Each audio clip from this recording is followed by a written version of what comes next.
Hey guys, welcome back to Crib Talk. Today we're at a very special location at the Outpost restaurant in Cabo San Lucas, Mexico, with a very special guest, a entrepreneur of multiple businesses here in Cabo San Lucas, including the owner of Outpost, Milky Beach, Hard Rock Cafe, and the CFO of Flora Farms Real Estate. Not to mention the top advisor of the Secretary of the Tourism Board of Los Cabos. Welcome, Carlos. Thank you very much. Thank you very much, my friend. Of course. Thanks for having me here, man. Great to meet you. Yeah, you too. So you're a very interesting person around Cabo San Lucas. A lot of people would love to hear your story. Very successful story here in Los Cabos. What inspired you in your journey in business? That's a very interesting question. When I was a little kid, I come from a poor, not poor background. My dad used to be a very hardworking shoe repairman. Yeah. Back in the day, and he had four kids in school. So it was tight. Yes, of course. And I went to one of the best private schools at my hometown. And ambition. Right. I just wanted to be better. I wanted to take care of my mom. Right. You know, my story's much similar to yours. So, you know, I don't come from a privileged home. I mean, you know, my parents worked very hard for a living. We didn't have a lot, but we didn't have nothing at all. Exactly. So it's it drives. It's a driving engine.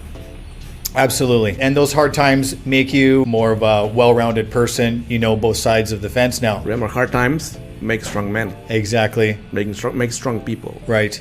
So your first experience with business was when you were 17 years old and you were a DJ. Yeah. Where did you DJ at? At Señor Frogs in Mazatlán. At Mazatlán. Okay. So are you originally from that side of the I'm from Sinaloa. Mexico? I'm from Sinaloa, but I'm from a small town called Los Mochis. Okay.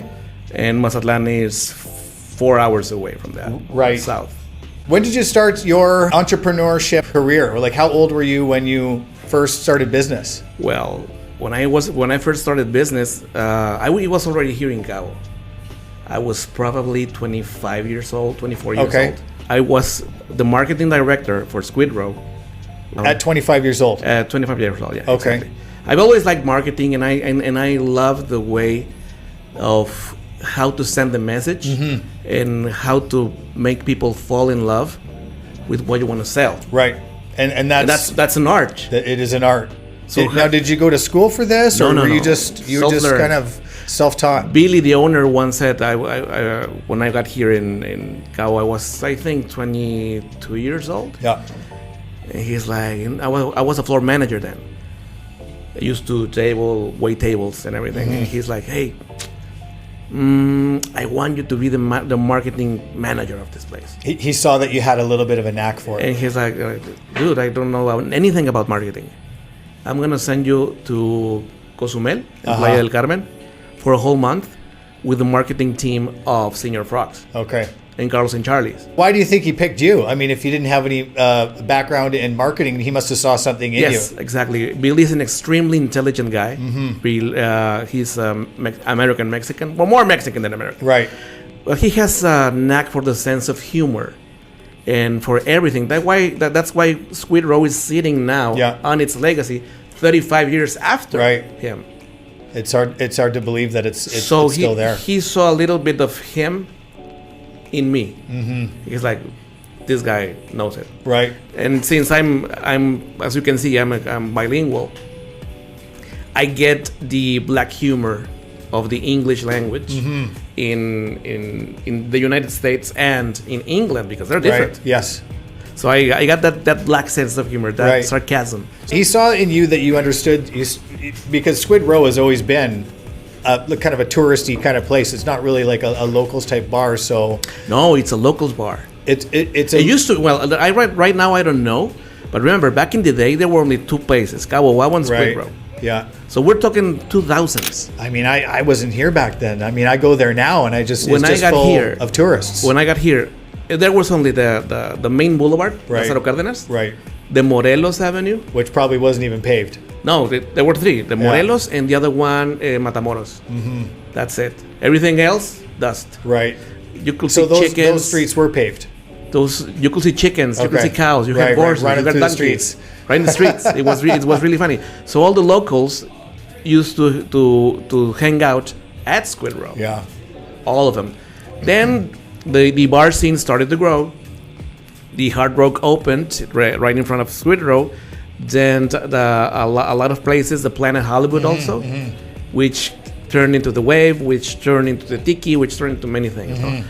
But locals, they always used to come there at 12:30 a.m. to finish the night. Yeah. It was the airport. Everybody landed there, sooner or later. And now, how did your time as marketing director at Squid Roe shape your approach in business to what you're doing today? It gets you to realize that the number one engine in any kind of business, it's marketing and sales. Right. Number one. You have to do the marketing. In order to get the sales, you got to do the marketing. And usually business owners, when they're struggling, the first thing that they cut, it's publicity and marketing in business. Right. Bad move. It's backwards. You need to spend more Right. at bad times.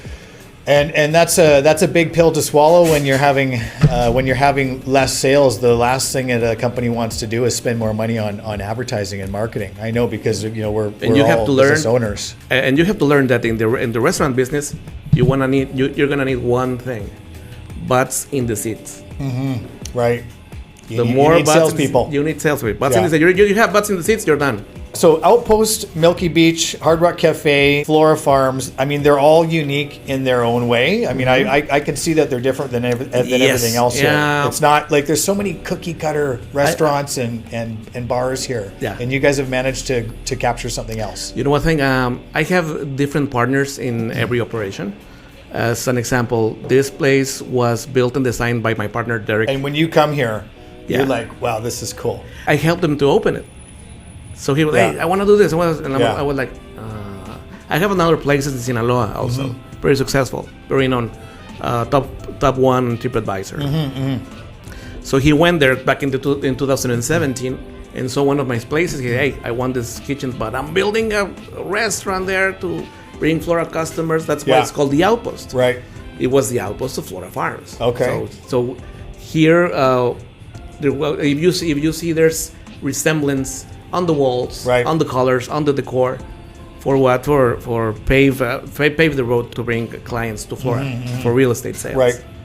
So that's basically what this restaurant is here. It's kind of an introductory to Flora Farms. Yeah. So people that are dining here might get an invite to Flora Farms. And it came out to turn on its own thing. Right now we're at the top 10 in TripAdvisor. We're very busy every night. We're grateful for the regular clients that come here from Predega, Waldorf Astoria. Everybody wants to buy it from Outpost, because it's if you've been here, you see it's a very unique design. It is. Derek is a genius. Yes. Designing. I mean, everything from just walking in and even going into the bathrooms, the experience you get when you're in the bathroom is really cool. Wait, what?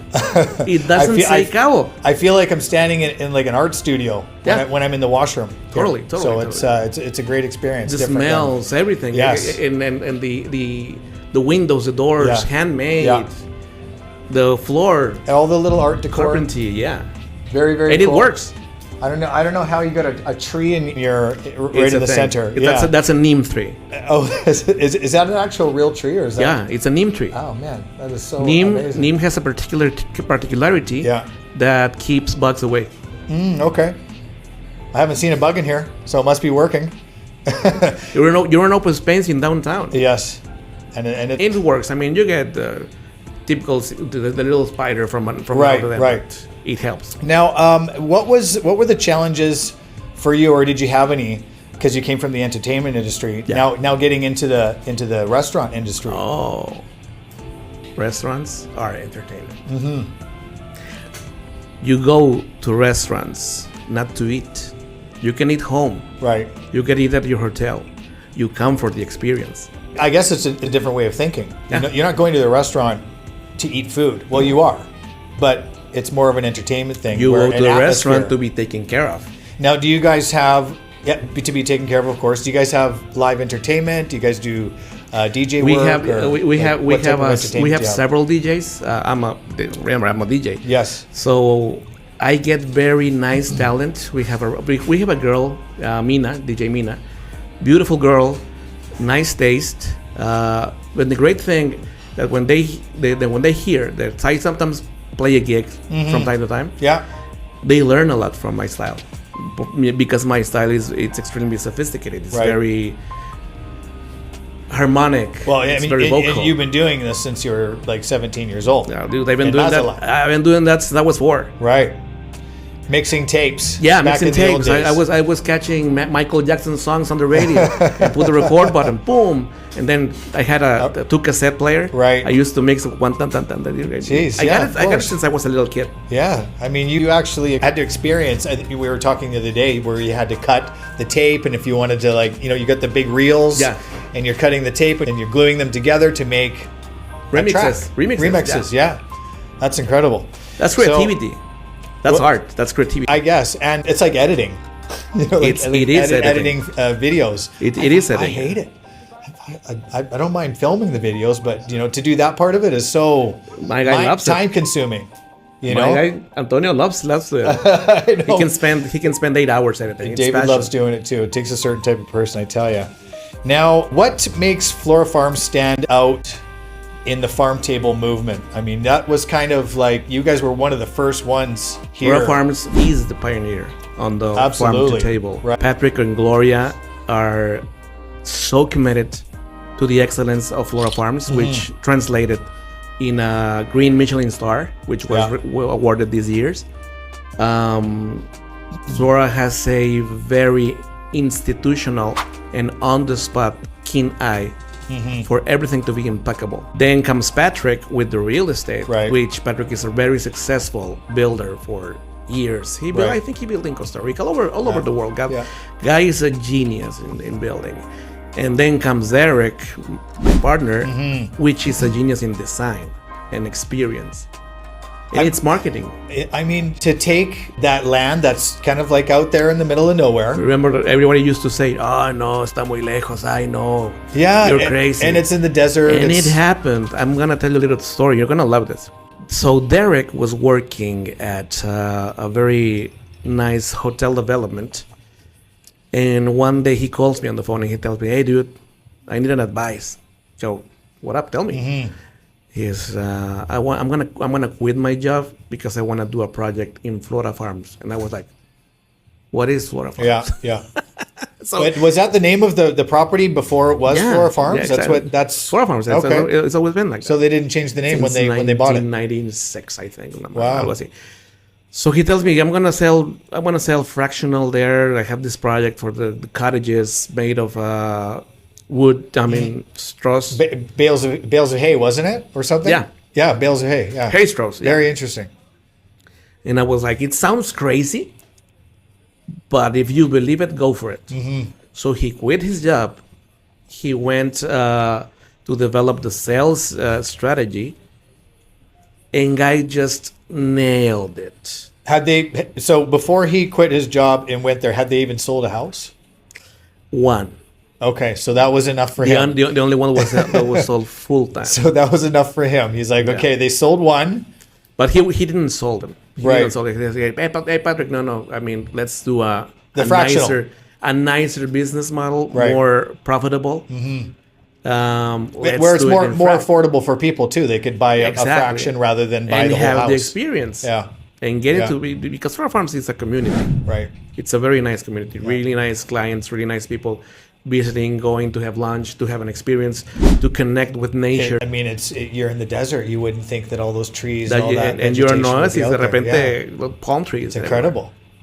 I mean, Awesome. you don't know what it is until you get there. You feel the energy. Yes, I mean, absolutely. once you get into the place, you're like, It's like a holistic place. Yeah. You go there to heal. yeah.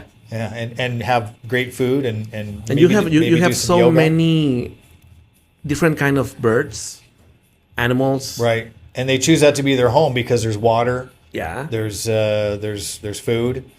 There's sustenance there. There's everything. There, they need. right.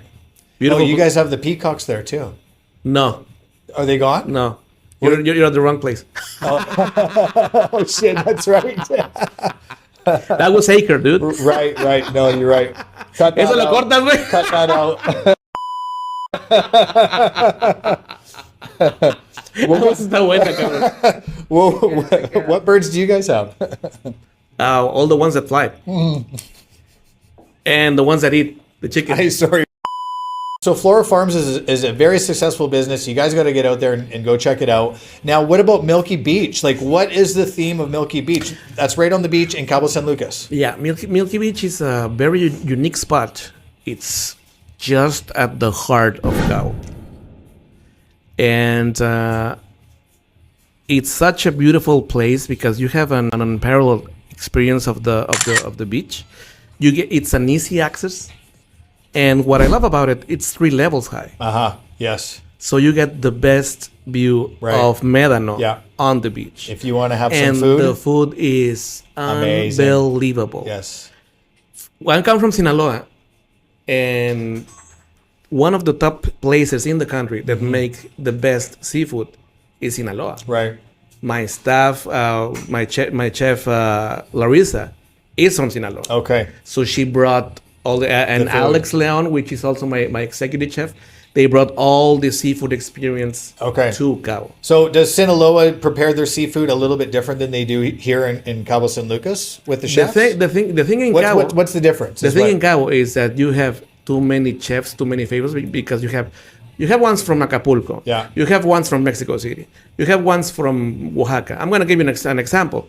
If you get a shrimp cocktail in Sinaloa, in Culiacan, in Los Mochis, it's going to be cold. And the rest of the country also. If you get it in Mazatlán, it's going to be hot. And I told them, no, that's a seafood soup. That's no, that's it's a cocktail.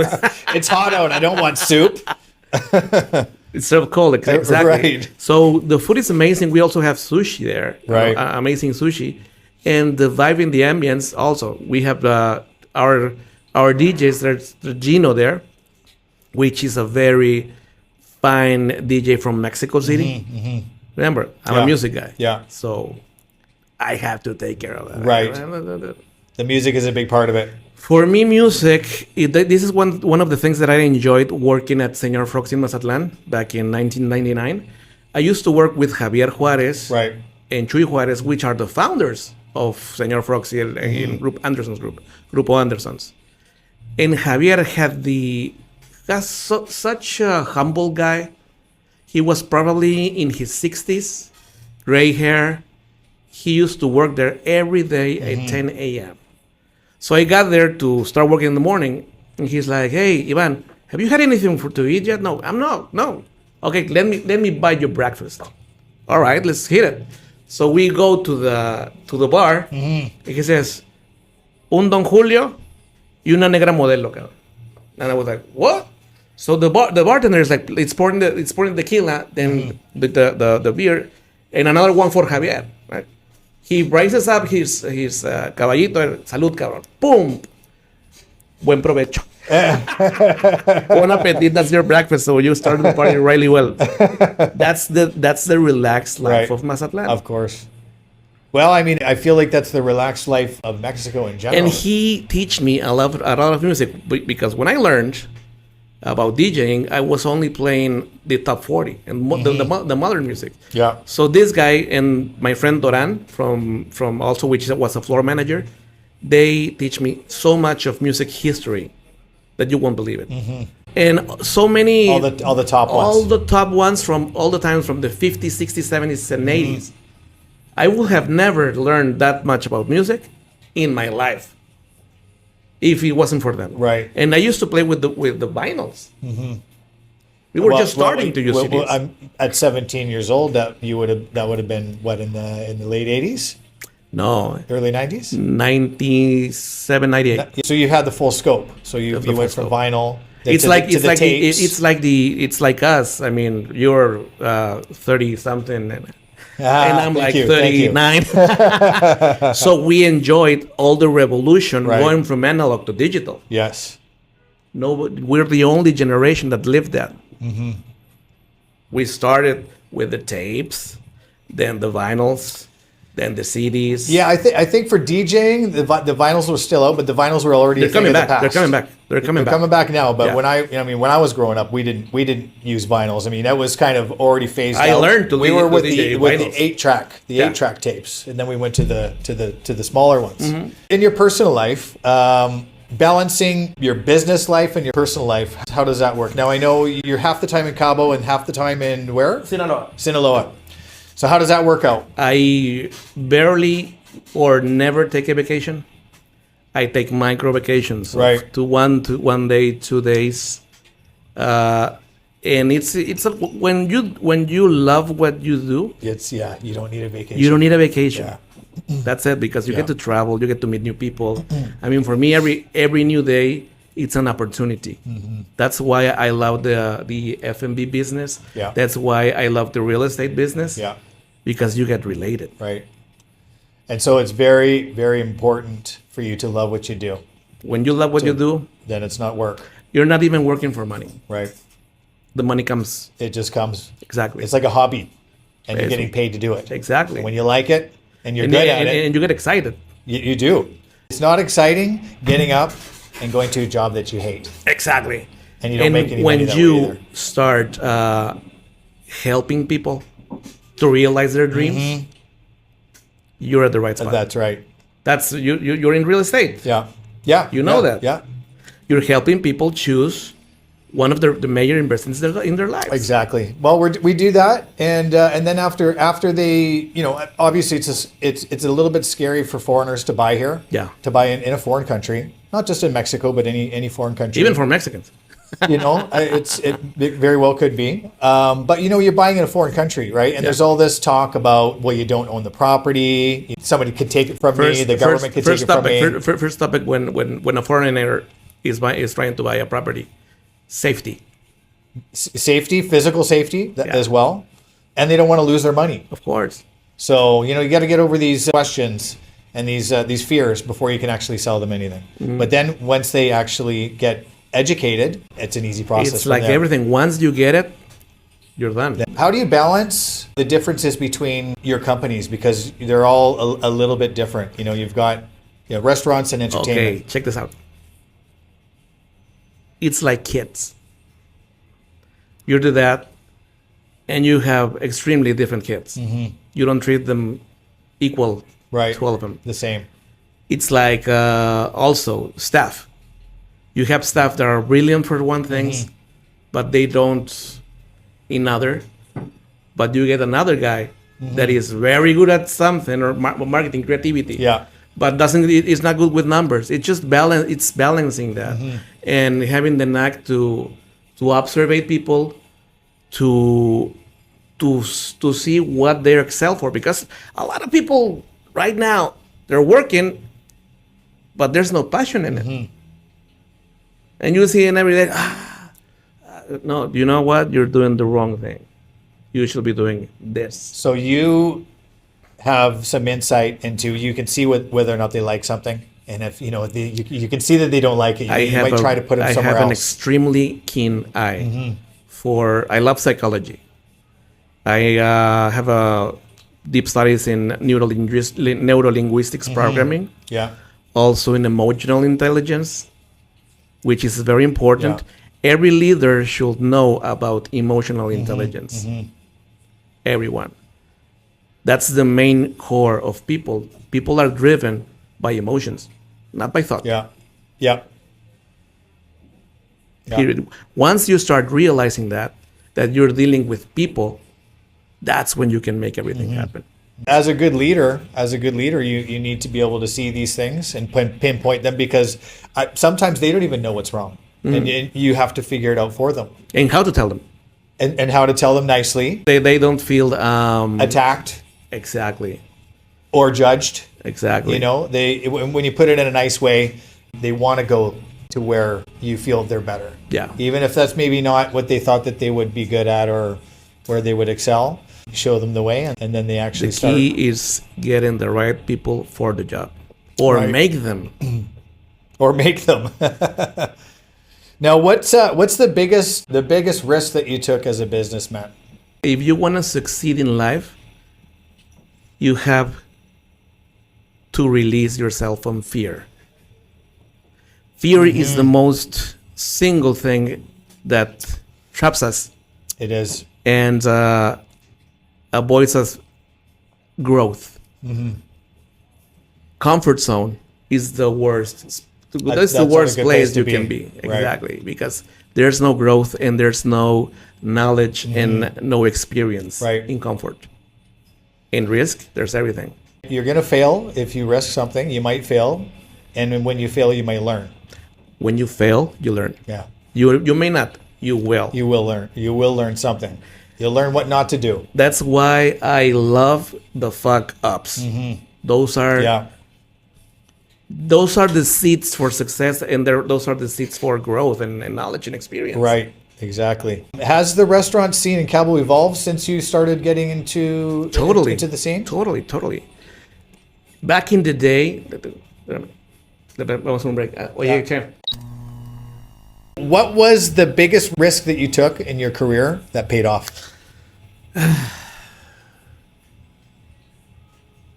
Making decisions and taking action in everything. Yeah. I mean... And a lot of those decisions that you made were probably scary decisions. You had to make them, but you took it by the balls. Yeah. And sometimes you fail.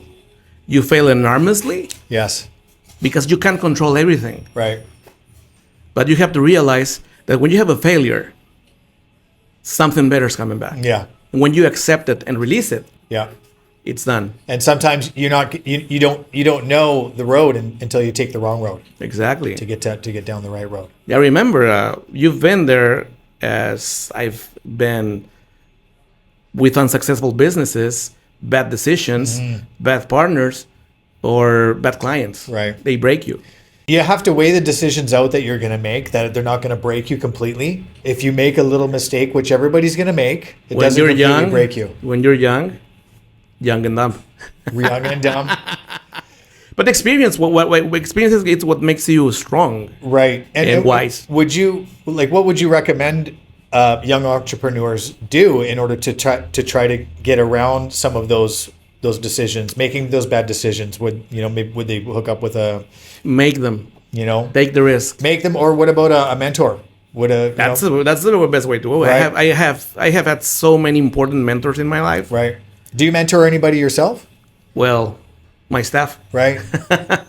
Okay. When I get them, they're usually young and dumb. Right. And I try to get them better and more smarter. And so they're increasing their intelligence. Yeah. And their skills as they're working in order to be a good leader, you have to teach people. Right. You have to have the humility. And they have to be teachable. Exactly. There's no worse member than the one that's closed-minded. That's the worst. The one that you show 3 times and they still haven't learned it. So those probably are the people that won't stick around for too long. But you need to make decisions fast. Right. Because when you keep them long, it works against you. Right. So, exactly. You'll be like, bye, boom. If you realize that they're not going to learn it, they got to go. Now, what advice would you give to aspiring entrepreneurs who want to follow in your footsteps? Be persistent. Be persistent, deliver, don't be afraid. And you have to put in a lot of balls and a lot of hours. That's it. Right. You don't become successful from night to day. Rome wasn't built in a day. The Eiffel Tower wasn't built in a day. Cabo wasn't built in a day. Right. People come to Cabo and to open a business and like, we're going to be in Cabo. They think they're going to become instant millionaires. Yeah. No you gotta bullshit. Work hard for it. No bullshit. No. That's not good. Right. You have for us to make the Outpost successful, you have you're getting into the most competed scene. Right. There are probably like 3,000 or 4,000 restaurants. My God, there are so many restaurants here. So scary business to get into. Yeah, you can lose your ass. Right. And you just have to be persistent. It took us 4 years to make the place successul. Like, so you would say in business that persistence would be probably one of the most important. It's like aspects. Clients. When you see in real estate, you probably see 10 leads and you sell 1. Yeah. But you have to be persistent. You got to keep going. You got to be able to face rejection. You never know that when the guy you met yesterday is gonna call you in a year from now or two, or hey, I know a guy. So persistence and follow up. You gotta follow up with these people and keep in contact. And always help someone else to solve their problems. That's the one key for success. And learn another language. Yeah. Okay, all you Canadians and Americans that want to open up businesses here, you gotta learn Spanish. Now, and get good counseling. Absolutely. Well, getting good counseling, getting bad counseling would be a bad thing. What happens? You get bad counseling, boom, you're done. Right, you're done. You lose everything. So to get good counseling, you have to have good instincts because you don't really know who to trust. Or recommendations. Even with partners, I'm like, dude, you have to do this, and that. And they're like, oh, I hired a guy. Okay. They call me the year after, like, hey, I'm having problems with this guy. Right. I told you since day one. Yeah. You got to listen to your instincts. What future projects do you have coming up here that you might want to tell everybody? We're on the team of our team though that handles the real estate at Flora Farms, the COVID group. We're developing several projects right now simultaneously in Nine Palms, in East Cape. Yeah. And so Nine Palms is where everybody surfs, no? Yeah. Okay. So is it going to be like a surf type community? It's gonna be a beach type community. Okay. Well, you can because surf. You can swim at the beach there. Yeah, exactly. Okay. And it's a beautiful spot. I mean, once I'm gonna show you the renderings. I'm gonna show you the renderings a little bit while. Right. And you're gonna love the place. So what is it? Is it a small hotel? A house community? Small hotel with a house. Okay. In fractional. Right. But we're so aiming, fractional again. We're aiming at a bigger project, 52 hectares. Okay. That's big. Is that a beachfront property as well? Yes. 52 hectares. Okay. It's a lot of I knew it was about time that something big would come out there. Yeah. There's we're lots of working on that. We're developing that. Right. I have a friend that want to say hi. Oh, who has come to visit us? Nicolas. There we go. We haven't talked about the Hard Rock yet. So what's happening with the Hard Rock Cafe? You rebuilt that building there on the main street. And how are things going? I see you're thirsty. Thank you so much. Thank you. Salud. Thank you, Nicholas. Cheers.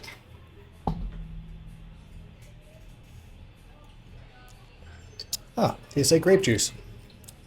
I don't trust people that don't drink.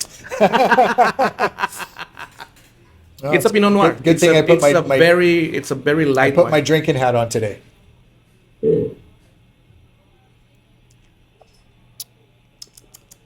Very good. Pinot Noir. I always wondered why they only put, that much in the cup. I mean, that's a big cup. You know what I learned from my Italian partners? They're always like, let me get it on shot. Aquí. Aquí. 2 fingers? Aquí. Sí, 2 fingers. Like not from the top? No, aquí. no, aquí. Yeah, it's 2 fingers. Oh, no, from the top. That enables you to drink slower. Yeah, of course. And you don't get drunk. You enjoy it, and it does the job. I mean, it refreshes. I enjoy it out of the way. If it was 2 fingers from the bottom or 2 fingers from the top, you're going to drink the whole bottle anyway. So you might as well fill it right up. The mightier the merrier. That's right.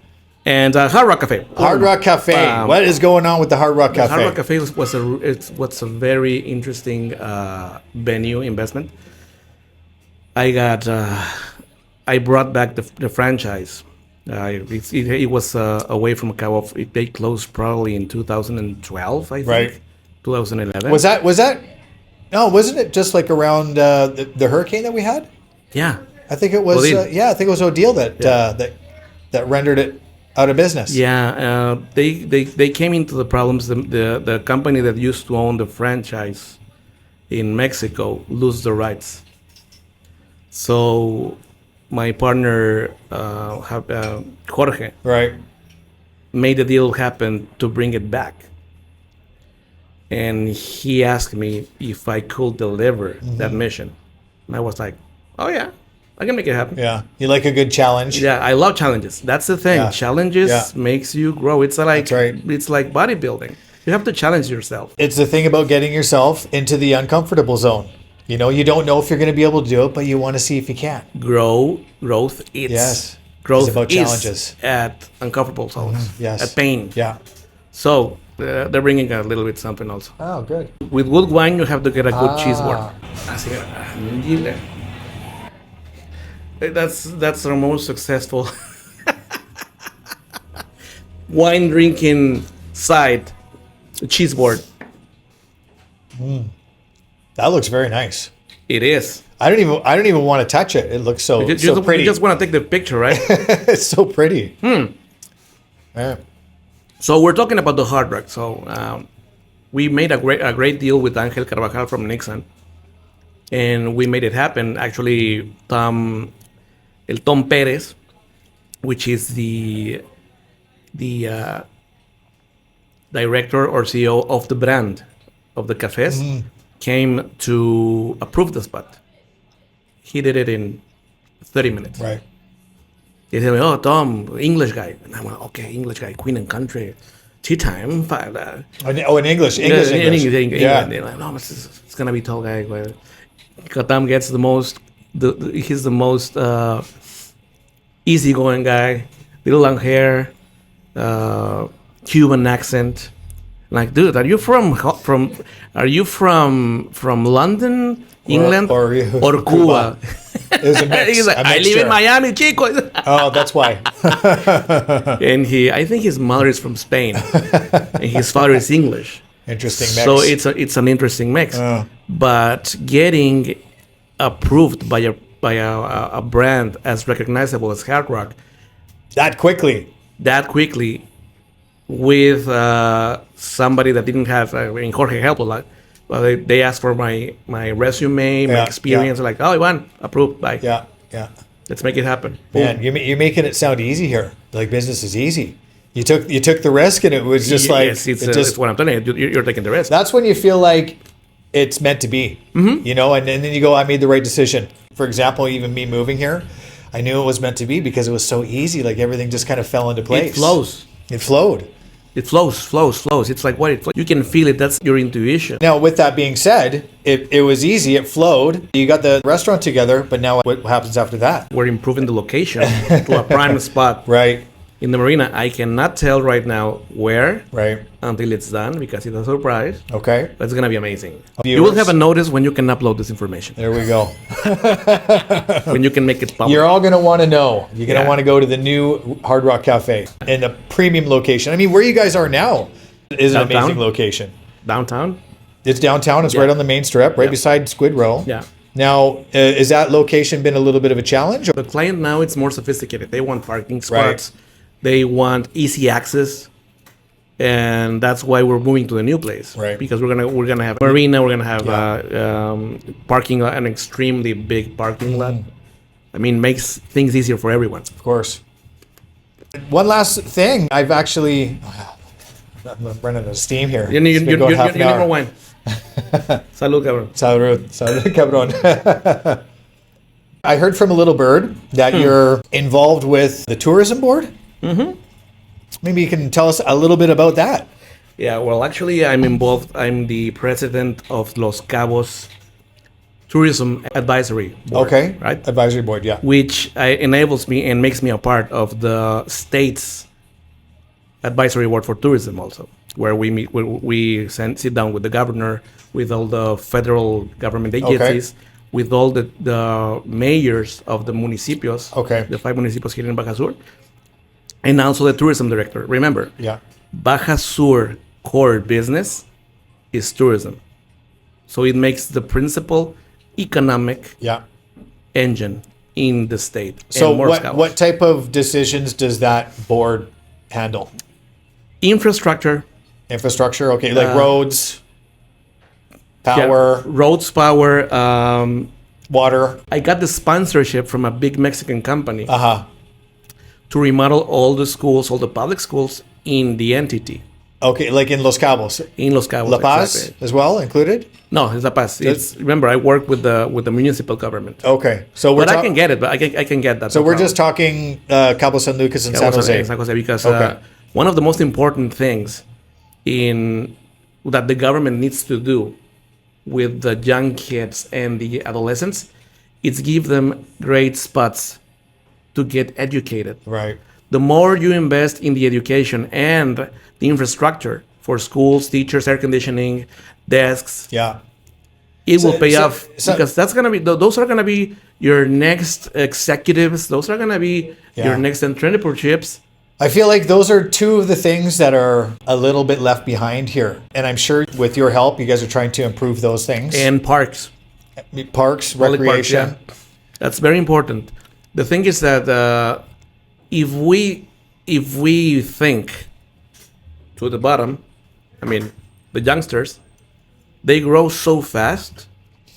In 10 years, a kid that's 16, 6 years now, in 10 years, that kid's going to start working. Right. Yes, exactly. And they're going to be making the decisions then.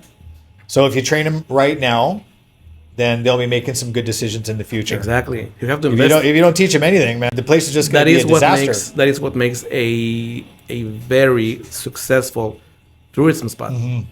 Educated people. Yeah. Oh, of course. Well, to any society, you need smart people running the show. So we got to teach our kids to not mess it up. Also, on the government side, we're facilitating more events, cinema events, PGA is happening, right. The business is happening again, and bringing more foreign investment to Los Cabos to ensure them that Cabo is a safe place to invest. Right. I mean that's my challenge on a daily basis with foreign, when a foreign investor. What does a foreign investment needs? Certainty that they're gonna get their permits. Certainty they're gonna get their approvals. Mm-hmm. That's very important, and that's what delays a lot of construction. Well, especially when buying pre-construction. I mean, we're talking about there's so many different levels here. First of all, we got to get across the fear that they actually even get something, like they get a title or something like that. When you're even in pre-construction, and normally pre-construction here, they got to pay for 35 to 50% of it up front. And there's not even a foundation there. Yeah. How scary is that? And then after that, you got to go, okay, well, once it's finished, now I need to get a title. Am I going to get that? And do I actually even own it? Do I even is my name even on that title? Is that a bank? I mean, there's so many fears here when it comes to investment, real estate, and, all we can do is try to help educate people, which is what we're doing.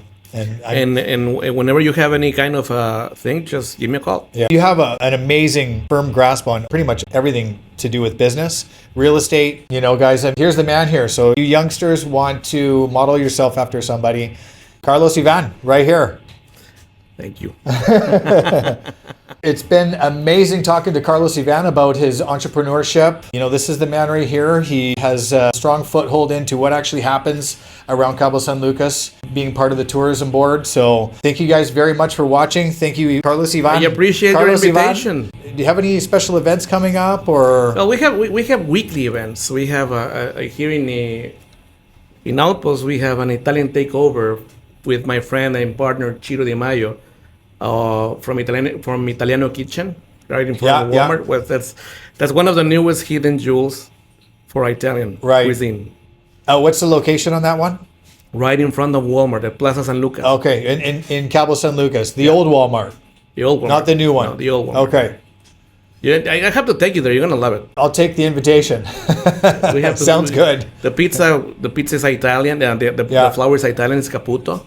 I mean, Ciro is very keen for ingredients. I think it's really hard to find pizza here in Cabo San Lucas. So good pizza. Good pizza. I mean, there's a lot of pizza here, but I mean, it's hard to find a good one. Ask Antonio. ¿Qué tal está? Antonio looks Italian. He looks Italian. Italian. We're starting to parlar Italiano. So, Ivan, thank you so much for having me. I want to cheers us out here. Thank you, brother. Thank you so much for having me here in the restaurant and for being on our podcast. Thank you, guys. Cheers, guys. Good to see you. See you guys on the next podcast. We have so many cameras that I don't know which one to point. Salud. Salud. I think this is the most enjoyable interview we've had.